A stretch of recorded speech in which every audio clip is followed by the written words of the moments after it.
Hi guys, அஸ்ஸலாமு அலைக்கும். Client என்னை பார்த்து உனக்கு கிறுக்க என் கை தான் கிடச்சிச்சா அப்படின்னு கேட்டுட்டாங்க. இல்லை புரியல. அவங்க அப்படி கேட்டதுமே நான் செம ஷாக் ஆகிட்டேன். அது என்னன்னு நான் உங்களுக்கு லாஸ்ட்டாக சொல்கிறேன். இவங்க வேறு யாரும் இல்லை, எங்கள் அம்மாவோடைய ஃப்ரெண்ட்ஸ் தான். அவங்களோட பிரதருடைய நிச்சயத்துக்காக தான் வந்து 2 பேருமே என்னை புக் பண்ணியிருந்தாங்க. அவங்க 2 பேருமே கேட்ட மாதிரி சிம்பிளாகவும் சூப்பராகவும் போட்டு விட்டாச்சு. உனக்கு வந்து கிறுக்க என் கை தான் கிடச்சிச்சா அப்படின்னு சொன்னாங்களா. அது வந்து வேறு ஒன்றும் இல்லை, ஃப்ளவர்ஸ்லாம் நம்ம ட்ரா பண்ணிவிட்டு அதில் வந்து ஒரு ஷேடிங்ஸ் கொடுப்போம்ல, அதை தான் வந்து அவங்க அப்படி சொல்லியிருக்காங்க. அதுவும் சும்மா வந்து என்னை கிண்டல் பண்ணுறதுக்காக தான் அப்படி சொல்லியிருக்காங்க. நான் தான் பொதுவாக எல்லாரையும் வச்சு செய்வேன், ஆனால் இவங்க வந்து என்னையே வச்சு செஞ்சுட்டாங்க. ஃபர்ஸ்ட் வந்து அவங்க அப்படி சொன்னதுமே உண்மையிலேயே நான் பயந்துட்டேன். அவங்களோட ஃபேமிலியே வந்து செம்ம ஜாலியான டைப் தான்.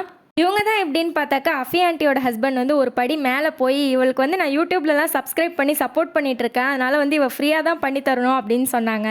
நீங்கள் மட்டும் தான் எங்களை கலாய்ப்பீங்களா, எங்களுக்கும் கலாய்க்க தெரியும் அப்படின்னு சொல்லிட்டு நான் ஒரு ரிப்ளை கொடுத்தேன். உங்கள் சப்போர்ட்டே எனக்கு வேணாம், அன்சப்ஸ்கிரைப் பண்ணிவிட்டு தயவு செஞ்சு போயிருங்க அப்படின்னு சொல்லிட்டு அதுக்கு அவங்களோட ரியாக்ஷன் வந்து இதுதான்.